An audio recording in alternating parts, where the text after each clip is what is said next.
ఎన్కేపాడుకి వెళ్ళాను. అక్కడ మొత్తం పంటలో వెళ్ళి చూసి వచ్చాను. అక్కడి నుంచి నేరుగా నేను కేసినపల్లికి వెళ్లి బుడమేరు బ్రిడ్జ్ దగ్గర మొత్తం స్టడీ చేశాను. అక్కడంతా కంప చెట్లన్నీ ఉంటే ఫ్లో సరిగా లేకపోతే ఇక్కడి నుంచి ప్రొక్లైన్స్ పంపించి అవన్నీ క్లియర్ చేయమన్నాను. అదే మరి మధురానగర్కి వచ్చాను. మధురానగర్ ముందు చూశాను.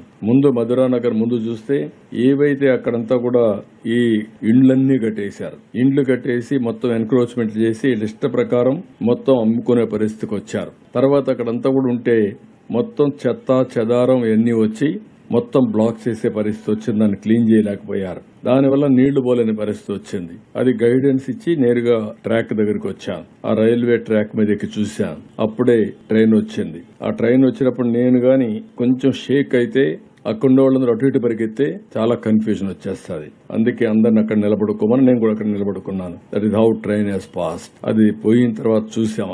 అక్కడ ఒక బ్రీచ్ అయింది. ఎగ్జాక్ట్ గా రైల్వే ట్రాక్ ఎక్కడైతే ఉందో దాని కిందనే బ్రీచ్ అయింది. నీళ్లన్నీ పోతున్నాయి. 1500 క్యూసిక్స్ ఆఫ్ వాటర్ పోతా ఉంది.